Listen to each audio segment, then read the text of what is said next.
lounging, son. Welcome back to the Comic College Podcast. My name's Ryan, and with me, as always, is my co-host, the amazing Dillbot himself. And we are going to talk our favorite books from this week. There was this was a massive week in comic books. It was huge. It was huge. There's so much DC titles this week.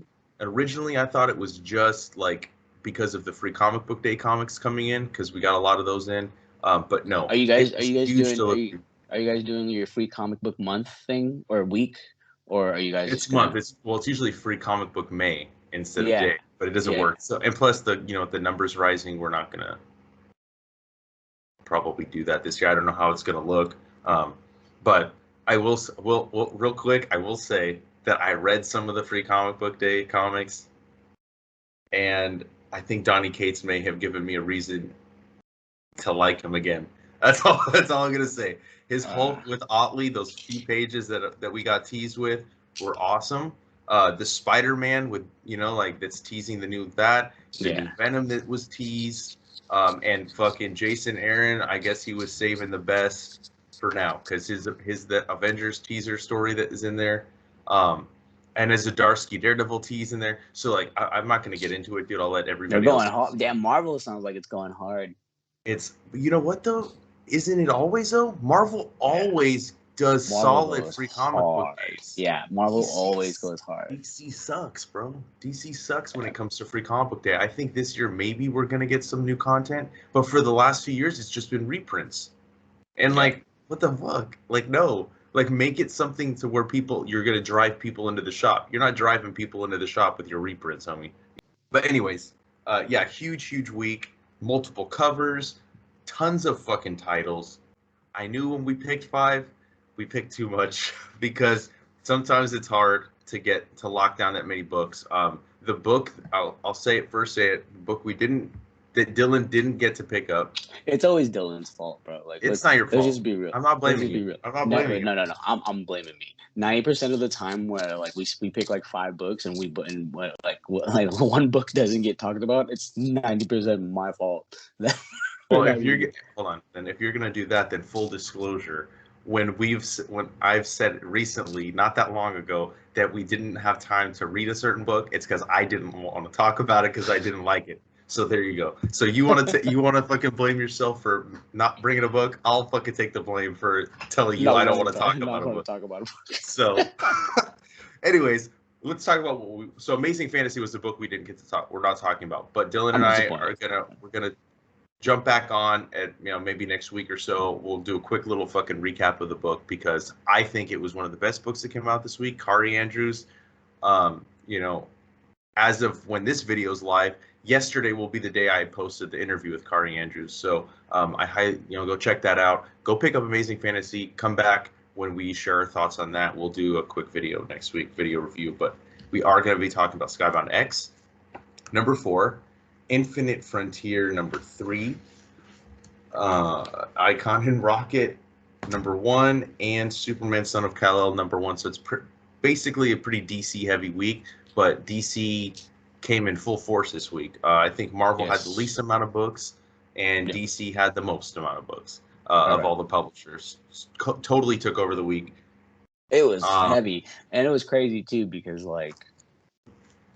because when you organize your pile, it's when we were organizing our pile, because we get Lunar literally the Monday before the Tuesday drops, and I remember looking at it as this isn't just a lot of variants. This is a lot of different books. This was heavy, So we got ours last Thursday.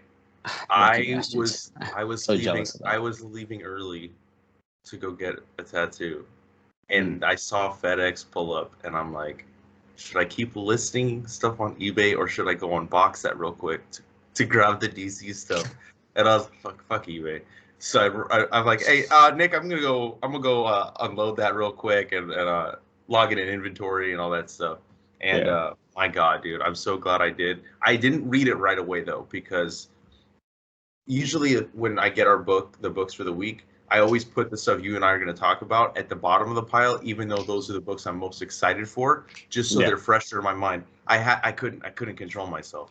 I read the regular DC stuff that we weren't going to talk about, and then I just kept looking at Superman, Son of Kal-El, Icon and Rocket, Infinite Frontier, and I was like, fuck, dude, should I wait or should I just read it? I read it Saturday. I could not help it. It was, and they're those great. are all three are solid books. So I don't blame you. Dude, unbelievable, right? Like, and I've, and let's talk about Skybound X, and then we'll get into the DC stuff, because DC just they won this week in my eyes. Yeah. So Skybound X was great.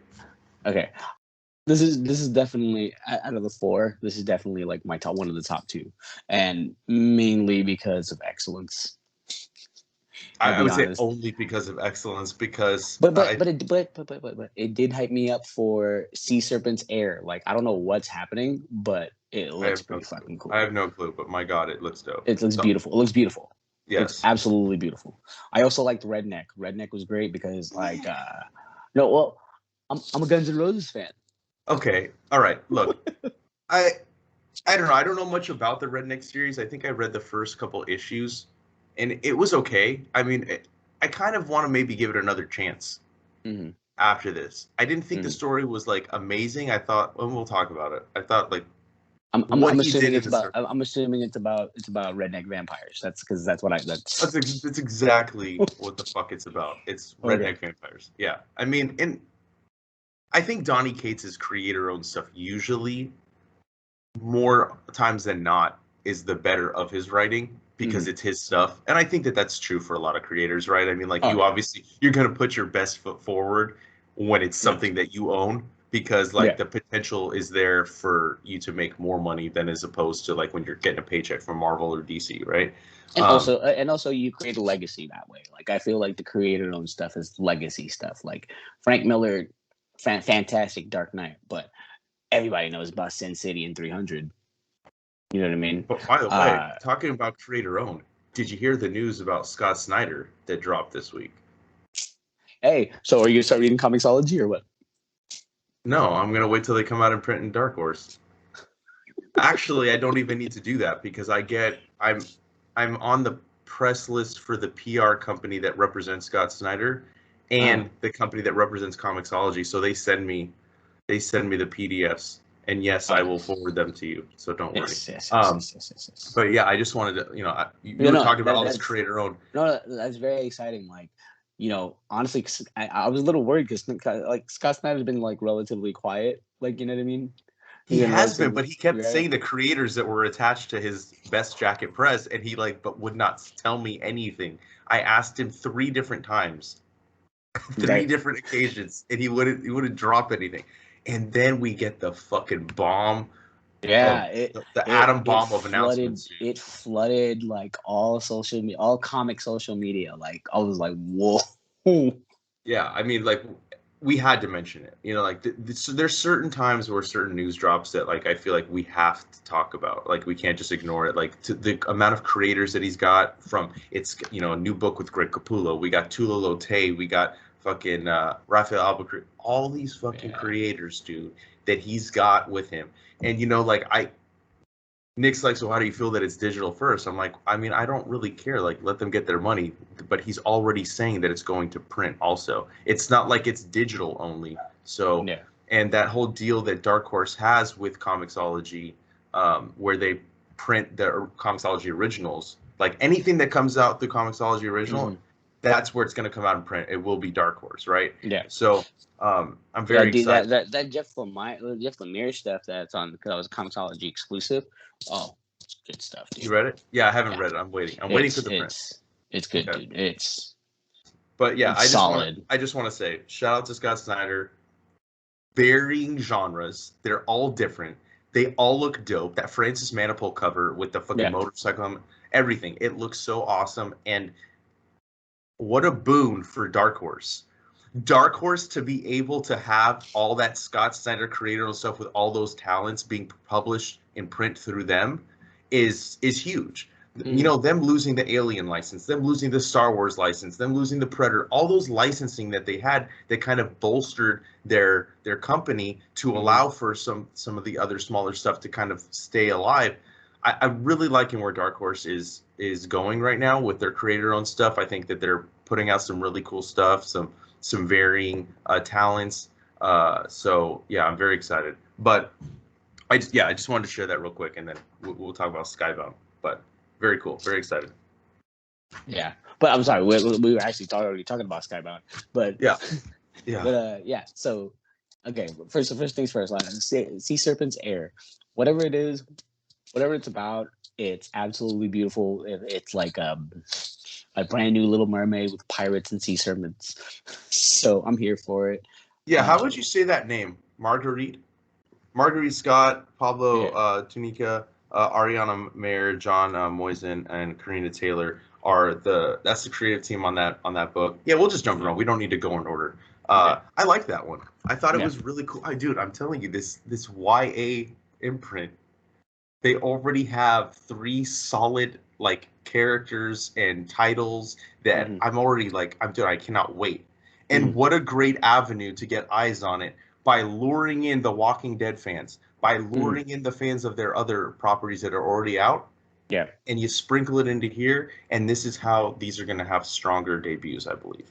Now, she's also one of the writers from Future State. I don't know if you remember, if you recognize the name. She wrote the Robin 2-issue story that we read, the Tim Drake, which was really cool, right? Yeah. And she writes in DC Animation. She's friends with Tim Sheridan. She's part of that crew of the writers that they brought in during Future State that are still kind of around. Jeremy Adams, the Flash writer. So it's cool to see them kind of branching out, doing some other stuff, dude. But and yeah, obviously the Rick Grimes 2000 story was absolutely off the wall. I mean, fuck. It's like every single page of it is like now I just feel like it's just gonna get more and more ridiculous as we go on. We have 2 more issues to go, so it's 2 more chapters in the Rick Grimes 2000 story. So it's moving along pretty fast. I better fucking see at issue 6 that Rick Grimes 2000 will return. And blah blah blah. You know what I mean? Like, don't fucking give us this crazy ass story and then tell us that this is all we're ever gonna get. Like, I'm not saying do an ongoing. No. Do a fucking miniseries or something. Give us a 12-issue mini. Yeah, with Ryan Otley on art, drawing fucking Michonne fucking robot with fucking jaw blown off, Andrea with a fucking cable cannon. You know what I mean? Like, I'm here for all this, dude. And fucking Negan, dude. And Negan's dialogue. Negan's dialogue is just so much fun to read out loud. I love a big woman, and robots make me hot. I've always been an anime fan. Like, what the fuck? You know, like, only Kirkman could write that kind of dialogue, and you don't cringe at it. You just feel like, yes. Okay. But, like we said earlier, stole the show. Hit it up. Excellence. Yes. I mean, obviously, Brandon Thomas, Kari Randolph, Emilio Lopez, Darren Bennett, Sean what's how you say it? Makiewicz, and Andres Suarez. Andres Suarez. Like you guys. Wasn't it cool to see Emilio Lopez though doing the actual art? Yeah. Hell yeah, dude. Shit. So if they do a spinoff, I want to see him on art. Yeah. I would love to see more backstory. What's crazy? It just got me so hyped for more issues because now we get to see, like, it kind of gives you a glimpse of like what they've been kind of planning, what they're probably going to allude to, because they just gave you a roster of brand new Agents of Aegis that's just going to add like Agents of Aegis. I like that. That's Agents of Aegis who's just like are going to blow off the hinges, like. Oh, yeah. And how they take part, and because it gives you kind of like it's like 3 kids arguing over who the best magician was, right? Who the best magician is, and like obviously this is way in the future. Honestly, I thought to do with the afro was Spencer Dales, but it's like Mr. Gregory, at the end, the teacher. Oh, okay. Oh, I see what you're saying. The opening, yes. Okay. Yeah.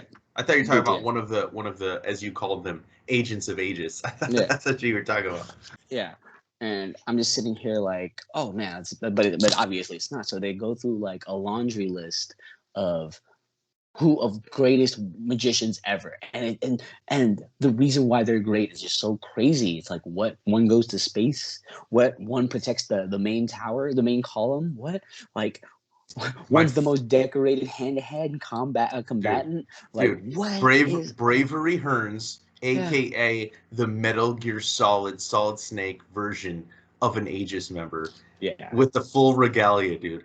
I Yeah. mean, each one of these characters in one page made me want to read like a mini series based on them, like a 2-issue mini series, just like a two issues. Give back to the Bracken's girls, right? Yeah. Fucking that their design, and then what was the other one? Shanina Faze. Yeah. Oh, dude, look at this. This is all Most just decorated hand-to-hand combatant the Aegis has ever produced. Like, yes, it's just this. It makes me so upset that we don't get excellence on a monthly basis. You know, like I've been missing out on it. I get that they're doing their thing with DC. Kari's doing the covers for a lot of the DC stuff. Brandon Thomas is writing a bunch of stuff. I know that the excellence hardcover for all of the people that back the Kickstarter should be coming out soon. I'm very excited. we should be getting it in October. I think they just put out another Kickstarter, another newsletter for us. Okay. Yeah. All right. Cool. So, but everything's on time. Everything's on schedule. So we're good. Yeah, we'll be really good when the next issue drops. Yeah, that's will be really good. Like, come on, guys, bruh. Yeah, come on, don't make us read volume 1 again for the podcast because we're itching for the book that much. How many times do I have to read that first volume before? Oh no, I'm like as soon as I get the hardcover, like not only the like. Our hardcover looks beautiful. I think we should just do a review of the hardcover. Yeah, I'm down. All right, cool. Super. Anyways, but this, I think you and I have said it multiple times, right? Excellence is probably, if not our favorite Image book being published, it's in the easily, maybe even tied for first. Because there's some good stuff published by Image, but this one consistently, every time it's come out, from the variant covers, from the writing, from the art, from the coloring, from the lettering, from the letters pages. Everything about that book is awesome, and they capture it perfectly within these few pages. And I don't know how this doesn't entice people to want to check out the book if they haven't already done it, Right. Like, first off, it's just so sick, bro. Yeah. Like, just it's literally a teaser. Like, I feel like Kari and Brandon were just like, oh, you guys gonna give us a couple pages? All right, watch this. Yeah. Watch this. Let's give you a little dip. And the mic drop. Yeah. Crazy, dude. Yeah, this is some great talent, dude, that they have on the book. Every aspect of it, like I said, is just so great. So yeah, that story was great. I think we already talked about Sea Serpent's Heir. That one was really dope from the art, the writing. It's definitely enticing me to. I don't want to say anything about story. You know what I mean? Like it's. I'll read the caption that it gives. But I don't want to I'll let people experience it. You know what I mean? So it basically asks the question, what would you do if you were destined to destroy the world? Right? For Ayla, the world's out there waiting for her, stuck in her small fishing village. She dreams of adventure beyond the horizon. Her aunts, however, keep her grounded in the only place she's ever called home. She better be careful what she wishes for, though, because adventure might just come find her. That is a great elevator pitch for what this story is. And I mean, just that first line alone, like that is a home run of an elevator pitch. Yeah, home run of a. What would you do if you were destined to destroy the world? All right, like whoa. Yeah, I know. Yeah. It's really dope. I'm excited for that book. I'll let you talk about the Appetite for Destruction with the Redneck Story. So, Guns N' Roses fan. I love Guns N' Roses. Okay. I love Guns N' Roses. So this is really funny for me because it's like Los Angeles in the 80s. And every time I meet someone who's lived through the 80s, one of my first questions is, so how was the 80s? and then one of my favorite answers was like, I don't remember. But this is definitely a nice little time period, a little timepiece, and it explains everything really well. And I mean, it captures the essence of what I believe the 80s to be. Like, we were born in it, so it's not like we were like we experienced all the crazy stuff on Sunset Boulevard, even though growing up it was right there. Yeah, I mean, the 80s. Like, we're 80s babies, but we obviously, there's a lot we didn't. But yeah, we're 90s kids, so the 80s were just kind of like a myth to us for the longest time. Right. And Guns N' Roses, Appetite for Destruction, which is one of their best albums, and it's aptly named. Yes. The title of the title of the little story. I thought it was great. Slash was in it. It kind of gives you an origin story of Slash's hat. Yeah. Yeah, I mean, I think that's something that he does well. His humor and his the way he depicts his characters, I think, is really good. I like the fact that he he kills a junkie, the vampire. Yeah. And then because of that, in turn, he becomes addicted. Right. And he starts, and then like what he does in terms of drawing the blood, monetizing the heroin fueled blood. You know what I mean? Like, I don't know how else to word that, but it's a good story. Like I said, I read the first couple issues of Redneck, I think, when they came out, and I think at the time it just like it didn't hit for me. But now that there's quite a few volumes out, maybe I might dip my toes back in, kind of check the book out again, because it was a solid story. Not my favorite of the 12 stories we've read so far. Or 16 stories, because there's 4 stories in each one. But it was good. It was good. I definitely think that Donny Cates' writing was pretty solid in this one. The art was great. It was sweet and to the point. Yeah, exactly. Exactly. What do you want to jump? So that's all for Skybound, obviously. Yeah. We're gonna continue. We have 2 more issues to go. Let's catch up with Infinite Frontier. I can see you holding it up. I love this book. I love Joshua Williamson. I love Speedy. Everything Williamson writes, dude. I don't know if you read Robin this week, but my God. No. I'm looking forward to it, though. My God, that was a great issue. Even Nick brought it up to me, and he never hypes DC books. He's like, Robin was good, and I'm like, yeah, I know. I keep telling Robin's you. been good. Robin's been good. Williamson is DC's, in my opinion, DC's best writer in terms of like. When I say DC's best writer, I mean like the one that's fully entrenched in DC. You know what I mean? Like not like Chip Zdarsky, who writes a story in a fucking one-off, right? Or somebody that's writing like a miniseries. Like Joshua Williamson is the guy, in my opinion. Even though James Tynion's writing Batman, I think Williamson, what he's doing across the board, it's awesome, dude. And this book is putting everything on full display. You know what I mean? Yeah. I mean, let's just like jump right on into it. It starts off with the continuing search for Jade. Right, with Alan Scott and Obsidian. Yeah, which is great. It's fantastic. It's like nice little bonding moments.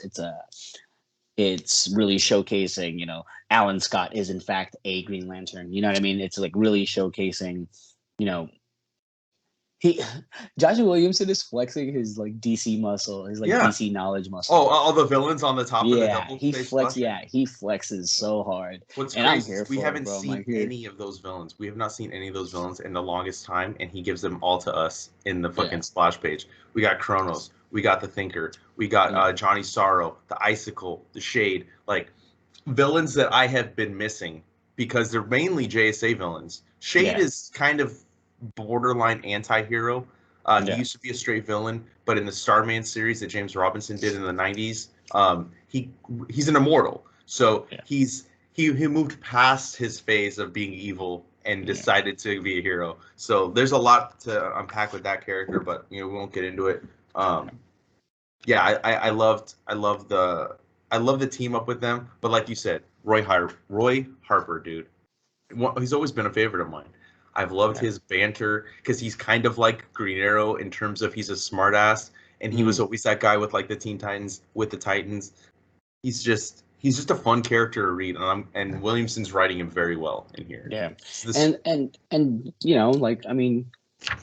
a Black Lantern, and the things we find out that could be possible about that Black Lantern ring. That's some pretty choice stuff. I'm not gonna ruin it, obviously. Yeah, we don't have to ruin it. Like we're just catching up, right? I mean, like, if I feel like that's kind of, I mean, if we're gonna be talking about a series every single issue, we don't have to get too into the details. We just like kind of with Skybound, we just gloss over some stuff, give our points that we like. But I mean, what I really liked here, was the interaction between Mangog and Thomas Wayne. Yeah. Because it kind of raises the questions like, Thomas Wayne, what the hell are you doing here? Like, what the hell are you doing here? Like, you shouldn't even exist, like, at all. Yeah. Right? Because he's an alternate timeline. He's not from like a different. He's not from like a Exactly. different Earth. He's from an alternate timeline of Earth 0, right? And what are you even doing here? Like, you really shouldn't exist. Yep, I agree. And I think that is an interesting point that you're bringing up, because while this is mostly talking about the multiverse, the omniverse, which is there's multiple multiverses, right? Mm-hmm. He's not, like you said, he's not from he's not from another Earth. He is just from a different timeline. And is that going to affect stuff too, in terms of, is he going to have the hyper time concept back in here, which is where multiple timelines are in? And I'm excited for that. I love every time we see the Justice Incarnate from the House of Heroes. I love seeing like their version of Iron Man, Captain Carrot, looking fucking badass as always. So yeah, very excited. Captain Carrot with the gains, bro. Yeah. What's really crazy here too? What's happening with Barry? Yes, I love that they did like they made the page look like it was old newsprint. That was awesome, dude. It looked like an old comic book page. I really dug that. Because Psycho Pirate has him trapped on Earth Omega. I mean, we're in the middle of this, right? And I didn't even realize that this is a bi-weekly. When you're like, oh, 3's coming out. I'm like, why is it already coming out? Oh, it's every other week. It's not just a once a month comic. So we're going to be coming kind of everything, like, it's a lot of information to process, but at the rate that it's dropping, it's easy to process. You know what I mean? It's easy to process, easy to digest, which I like, because sometimes, like, when you have to wait a month in between a book with a lot of information, it's like, like you gotta recap. You have to recap this. I'm here. I'm just here for the thrill ride, which is fucking fantastic. Which is exactly what it is. It's like a DC. It's like a full on DC thrill ride with their own Shield agents. Yeah, I think this might be one of my favorite miniseries, event type miniseries that I've read in a long time from DC. Right. I hate to say this, but I'm already kind of liking it better than Death Metal, because it's a little bit more grounded in a sense. You know what I mean? It's not as crazy. I feel like anything weird that came out of Death Metal, this is kind of like smoothing everything out. It's like, it's like DC. Scott Snyder came in there with the mixing truck, and Williamson is in there just evening out the pavement. You know what I mean? Yeah. So it's really working. Like, some of the concepts here are freaking fantastic. The action here is great. I know, and I can't wait to find out who this fucking like the carrier arcs that Director Bones is doing, right? Like that big ass ship that they're building, and then that girl I can't remember what her name is. Extract. So like, where are they going? Are they going across multiverses? Like, there's a lot that's going to come out of this book. Obviously, things are not going to be wrapped up nice and neat at the end of Infinite Frontier. This is only setting us up for the next, I think, crisis level type event. Which, whatever. I mean, I know I say I hate event book after event book when it's like in rapid succession, but this one, like I said, it feels a little bit more grounded. You know what I mean? It feels like a mini event. It's a Road 2 series. Right. My main thing with DC is just like, stop calling them crises. Crises. Stop calling them crises, because we get it. Okay, it's always a crisis. It's always like, friggin' extinction level events. Like, I get it. We get it. Yeah. Stop calling them that, though. Give them cool names. Like, even though I didn't read it, I thought Event Leviathan was like a fantastic name. Like, that's where it ended. That's it. That's about where it ended. You know what I mean? Like, Jose asked me, "Hey, Dylan, you reading Checkmate?" I'm like, "No, I didn't even read Leviathan. I'm gonna make you read Checkmate." Oh my god, I don't want to bash the book, but my god, dude, I read the first issue. I think we were gonna read it for the podcast. I'm like, no, we don't need to do that. That was one of the books where I'm like, we don't need to read it. And then I was like, fuck, I'll give the second one a shot. Green Arrow's in it, I'll never get that time back. I'll never get that time back that I spent reading that book. You know what I mean? It's like in The Simpsons, where Hans Moleman he gets stuck in the freezer, right at the Quickie Mart. He's like, you stole 3 minutes of my life, and I want them back. And then he thinks about it, it's like, oh, never mind. I'll probably just waste them anyway. Yeah, that's true. I mean, I probably would have wasted it on something else, but I'll never get that time back, and I'm not a fan of it. But then you have a book like this. I'm not even gonna spoil the last page. There's 3 particular characters in there that I saw that I just thought I was never gonna see again. Yeah, and 100%. And that for me was like, yo. Yeah, I mean, what else is he gonna give us, dude? He's literally given us so much cool stuff to kind of like nerd out on. I don't know how else to say it for like DC fans or like people that are looking for those Easter eggs. And he's just unabashedly just, here you go, DC fans. Here you go. This is what you've been wanting. I'm giving it to you. And it's just, I'm here for all of it, dude. I cannot wait to see. I was gonna hit him up. Okay, and the thing is, with all these Easter eggs and everything that he's given us, it's like he does it in a way where it's not like, oh, he's just doing it because it's what the fans want, or he's doing it in a way to like further better explain what's happening with the confusion of this whole multiverse, right? Because there's a lot of questions that raise, once DC literally said like all the knots are untied and everything is canon, it's like, what does that even mean? Everything is canon, right? Like, what is that? Like, everything? Like, yeah, I mean, essentially, right? Essentially, yeah. But like the way he's doing it, it's like he's putting a sequence to it that makes sense. It's not just like all just a bunch of mishmash stuff. And it's kind of like the same thing like with Hickman, like how Hickman kind of fixed the X-Men timeline, like you know what I mean, and that was harder. Why. I feel like that was almost harder to do, in my opinion. Yeah, because it was so convoluted. He couldn't just be like, oh, they have an Earth, you know what I mean? Like, no, I'm gonna fucking untie all these knots and then reweave it in a way that is gonna be dope and make sense. Right. Yeah, but you know what I mean? But like he like, it's kind of like that where he's finally kind of like settling everything in order to be like, okay, but once I explain that, here we go. Right. Here we go. This is where we're going forward from there. It's like, he's tying up Scott Snyder's loose ends so that way he can he can steer the way for the DC universe going forward. And I'm here for it, dude. Like, a couple weeks ago you were talking about how he needs to be the architect, and I think he is. He's creating this whole new playground. It's a brand new playground. And like, it's not your play school playground. This is not your like McDonald's play place that he's building here. This is like the ultimate playground of your DC dreams here. You know what I mean? Yeah. I mean, there's only a few people that I consider like my favorite people in comics, right? It's people obviously that I would have had to have met in person or spent time talking to, right? Like via the channel. Scott Snyder's one of them. Shelley Bond, obviously. I adore Shelley Bond. But Joshua Williamson's one of my favorites. Like, I'll never forget that day that I met him in person at WonderCon, right? And we just like it was so easy to talk to. We were both like kind of nerding out on the same stuff, you know what I mean, about Flash. And then I talked to him on the phone.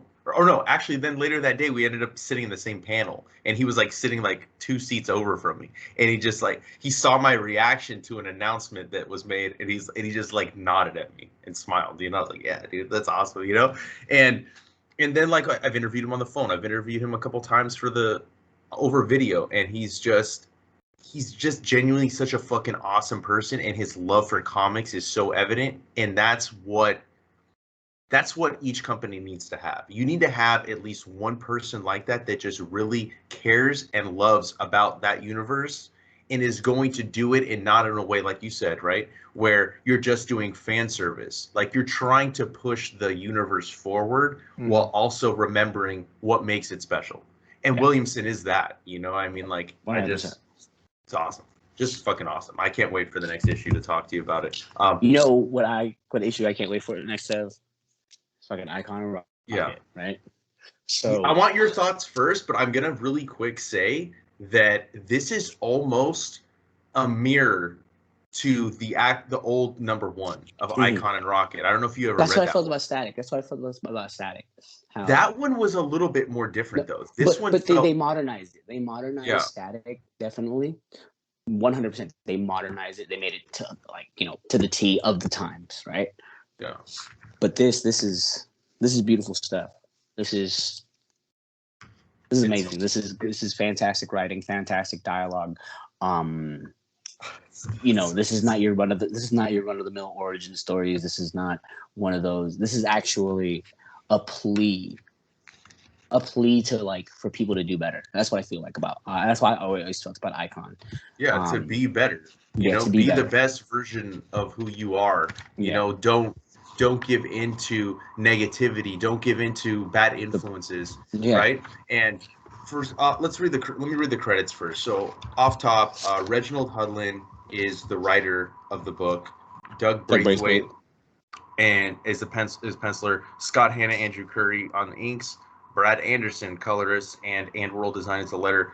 Reginald Hudlin is a phenomenal writer, right? He's, I think he was president of BET back in the day. He helped get that Black Panther animated series on TV, which was an adaptation of his Black Panther run, which, by the way, anybody that's watching, listening, if you haven't read that, do yourself better. Go read that. The first arc by John Romita Jr., like, there's very few times where I could say John Romita Jr., like, just like hit on all cylinders for me. That initial arc was just so dope. Was awesome. Yes. Who is Black Panther was that, and it really developed the legacy of the Black Panther character and mantle that has been passed down from generation to generation. And Reginald Hudlin, he was not initially a part of Milestone, but somewhere along the line, and I probably should brush up on my history of it so that when I talk about it, I know. But he is a part of it now, and him and Dennis Cowan, my God, tirelessly trying to get Milestone back into comic stores, in some form or another. And fuck, dude, this issue was so good. Fucking good. So There's good. Some powerful stuff. Yes. It's definitely some powerful stuff. Like, it's Icon. Yeah. And what's Icon, crazy, and what's crazy too, like a little spoilery, right? Icon is not, he's an alien, but he's not a humanoid alien, right? Like, he's not normally human. But when he gets to Earth, much in the same way that Superman fucking comes to Earth, when the couple that finds him, they're slaves.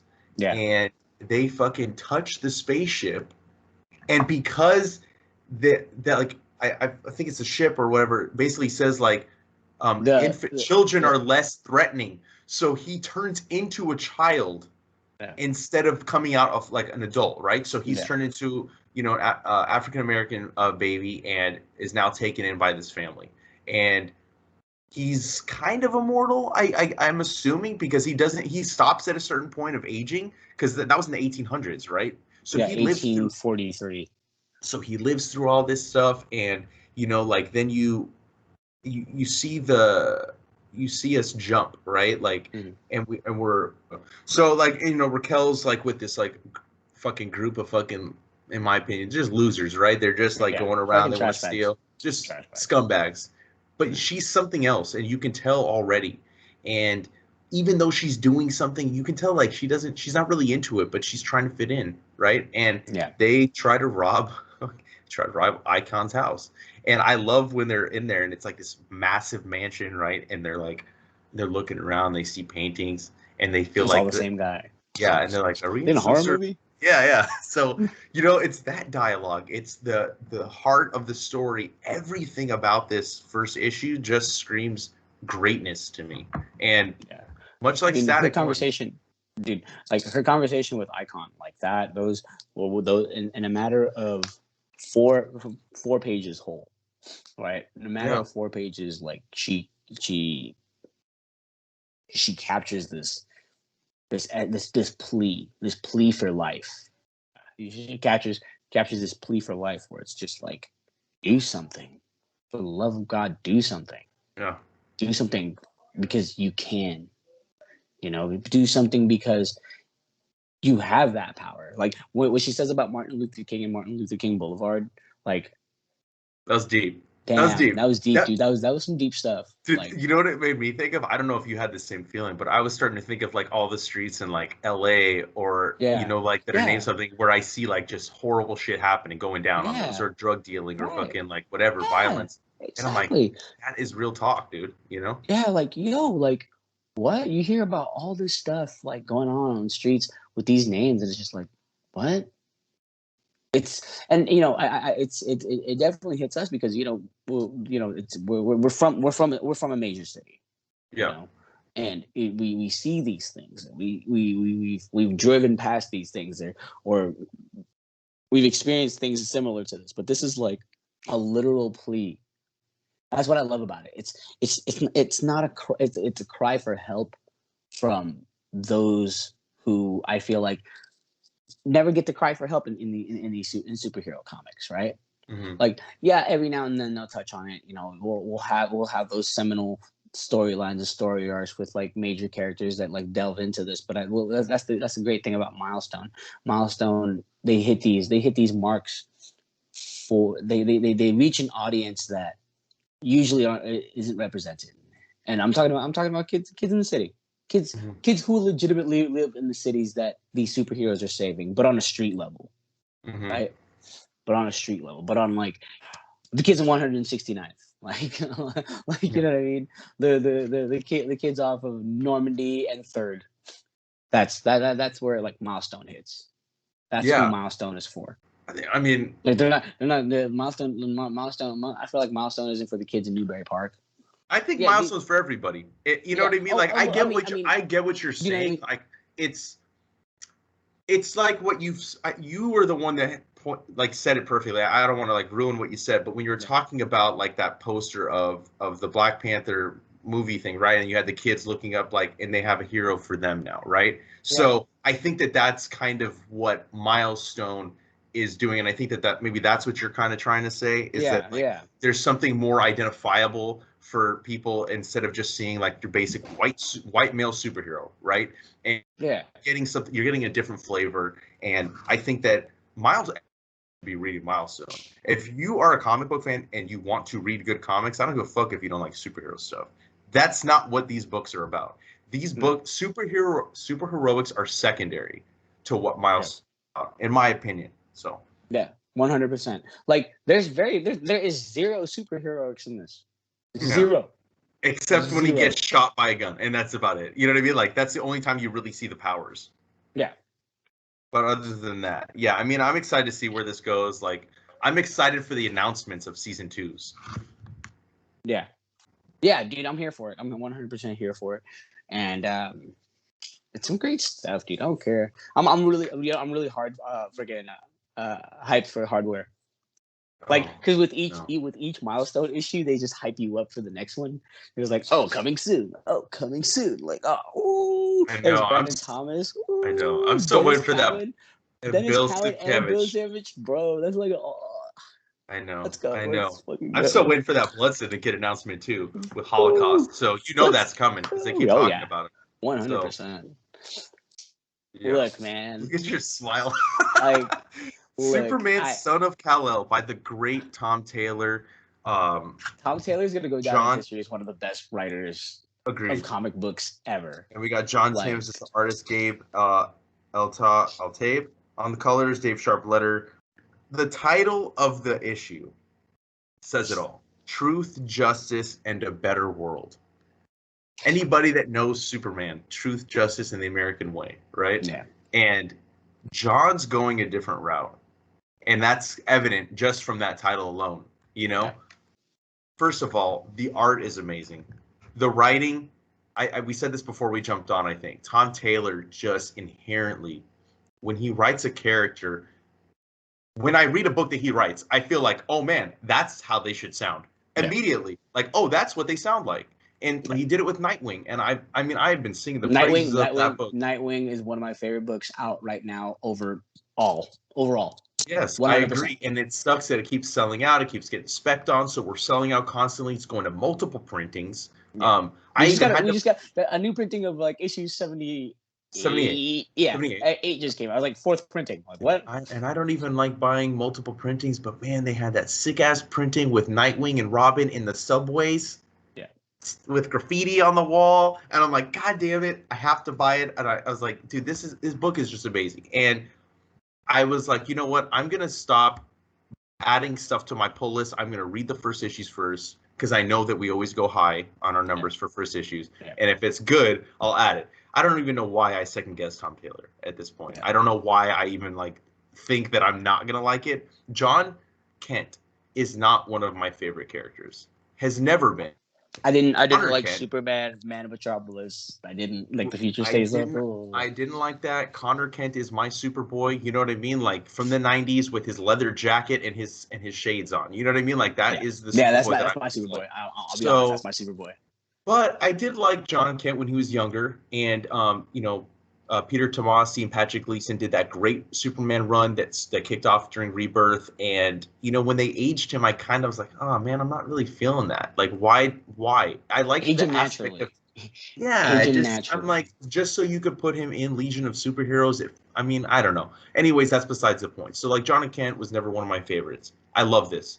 John Kent, awesome. Now, from reading this issue, I think that what's really cool, that my favorite part of the book, and then I'll shoot it your way. It opens with Superman fighting in space, but then we realize it's in the past, right? Yeah. Lois is giving birth to John in the Fortress of Solitude. Batman is standing guard, and like the bestie that he is. Everyone's telling him, like, dude, like, we got this. You need to be here. Attempted alienation. Yeah. Attempted. Exactly. And I love that. It's like, dude, quit trying to avoid being here. Get your ass in there with your wife. You got Wonder Woman in there. I just love that. What she says, your son could be the greatest hero this world has ever seen. And there's a line where they say the 4 greatest heroes are here. That includes Lois Lane. Yeah. That to me is amazing. And I think at the heart of it too is, it says it's showing that Lois is just as important as Superman. And I've always agreed with it. I think that Lois 100%. 100%. She balances him, right? And that's also like leading into what I think Tom Taylor's really relying heavily upon is that he's really of two worlds. Wonder Woman says he could be better than everybody. You know what I mean? He's going to have the compassion of Superman, but the fierceness of Lois Lane. And he could be anything. Like, that's just fucking bars after bars that Tom Taylor drops on us. Bro, bars. Yeah. I love, that's, whenever it's good writing, they're dropping bars. So this is where it starts getting heavy for me. As soon as they say California now, I'm like, oh my god, it's on fire. And I was like, oh, and that all that stuff, like, it happens every summer, every fall, every time those freaking Santa Ana winds start kicking up, we all know, you're like, yo, it's about to be lit, but like literally lit. Yeah, and Ryan and I are from a section of California where we recently just experienced some fires, like literally like black, like ash falling from the sky. It's a constant thing every summer, every early fall. Like we expect it. It's gotten ridiculous to this point. They canceled school like for Riley like a couple of years ago because it was so bad because the breathing conditions were not breathing good. Conditions like were absolutely ridiculous. I missed out on like almost 2 weeks of work because where I was working at the time literally was hit by the fire. Oh, that's like, remember? Right. Yeah, do you know nuts? Yeah, crazy, dude. Yeah, but anyway, as soon as they go to that setting, like I'm already feeling it. Like, oh, Tom Taylor, and Tom Taylor, he's from Australia, and Tom Taylor, and that in 2020 Australia got hit with a fire too. So I feel like he knows like the extent of what kind of what like massive scale fires like this do to like communities in the mind. So I'm already he's already hitting the freaking strings for me, right? Yeah. But when during that narration, he could be the best, like with Wonder Woman while he's doing his thing, like faster than fate, as powerful as hope, able to lift us all. I know. I know, dude. I'm telling you, Tom Taylor, he does it for me, man. Every time he writes a book, it's always good. It's just always you just can't help but fall in love with the characters he's writing. Yeah, because he just hits the heart. He knows, right? He like, it's like he reads the character and I feel like he thinks about what drives them to be the hero that they are, and the answer is always the same. It's the heart. It's always the heart, dude. Yeah. Whether it be Wolverine, whether it be Wolverine or Wolverine, whether it be freaking Nightwing, whether it be freaking DC zombie, DC zombies, like, what drives these characters is the heart. And I feel like when it comes to matters of the heart and what it takes to be a superhero, I'm almost surprised Tom Taylor isn't a superhero himself. Like, you know what I mean? Like, no. Plus, he like likes to make people cry. He definitely likes to pull on your heartstrings. I feel like that should be his tagline on his Twitter. On Twitter, I make people cry for a living. Yeah. In public, I make people cry in public for a living, and I have no shame about it. No shame whatsoever. Yeah, No I mean, shame I think whatsoever. that you talked about the fires. It's not even a natural disaster. Yeah. It's some guy who's superpowered, like he turns into flames, right? He bursts into flames, and John goes to help him, talks him down. Something just clicked that scared the crap out of me. Oh. And the army is kind of trying to take this guy out, right? And then after John talks him down, the fucking army fucking just hits him in the fucking head. Oh, you know what I mean? Like, and then this is the inkling of John going against the government, which I think is really awesome, right? Like, Superman has done it, but like we're already getting a Jonathan Kent that is like, he's not the same kind of Superman that we got with Clark and Kal-El, right? He's the son of Kal-El. He's got that Lois Lane in him, He's got that Lois Lane in him. So he's like, oh, and like the guy, he's like, think hard, kid. You really want to go against your government? He doesn't take the dude away. He ends up leaving the fucking kid. That's right. He leaves the kid, and Robin kind of questions him. And Damian Wayne and Jonathan Kent, what a great banter the two of them have. You know what I mean? Like, the best I love banter. That. It's just like, and again, he captures that friendship, that relationship perfectly in these pages. And, Robin giving advice to him and like what he should do. And what do you want your symbol to stand for? Like, I mean, just like fucking the questions that arise in here, but from the characters to other characters, the statements made about what Jonathan Kent can be.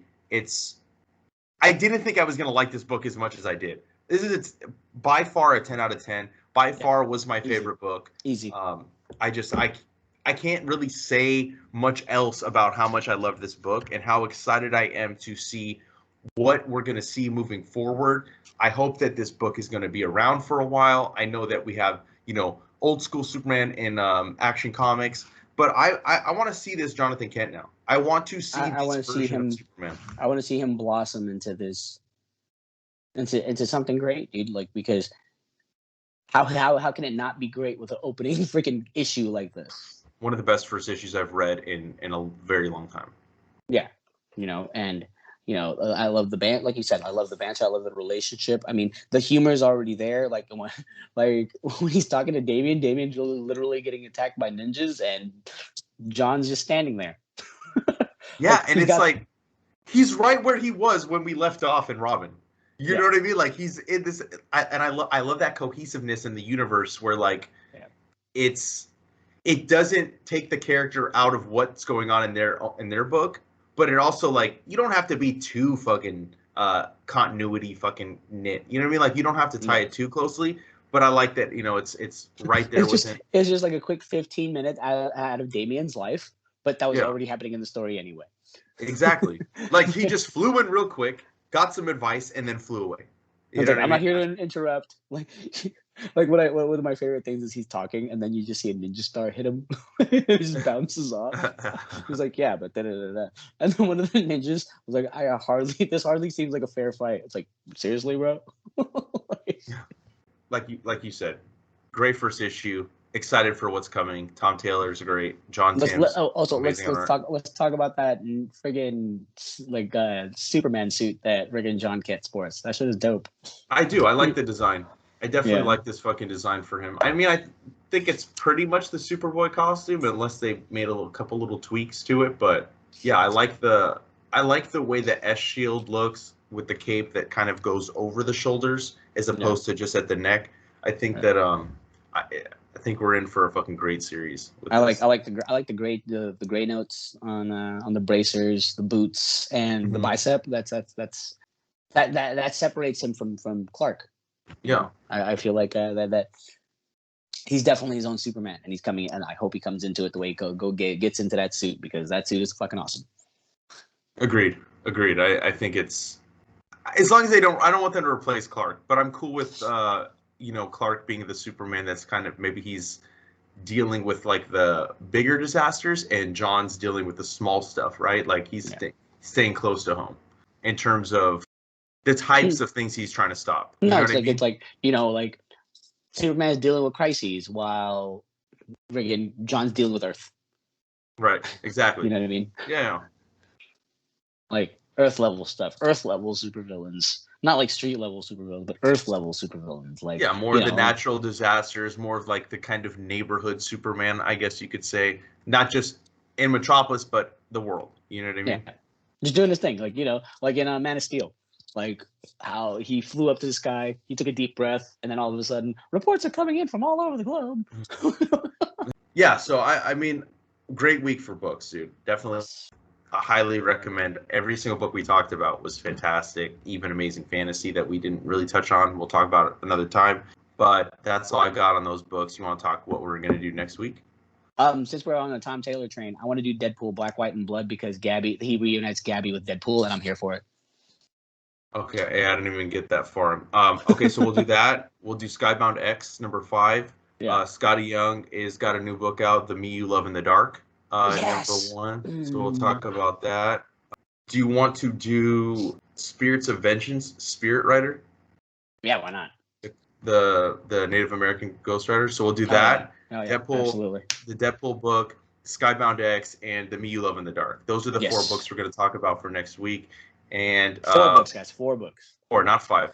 And and then if you're not already following us on Facebook, Twitter, Instagram, make sure you follow us at the Comic Lounge. Follow Dylan at the Dillbot on Instagram. Dillbot is dope on Twitter. Like, follow, subscribe, all that stuff. Hit the bell icon so you're notified every time a new vid goes up. Hit that TeePublic link. Get that Comic Lounge t-shirt, mug, whatever your flavor is. And on that note, we're out. Later, buds.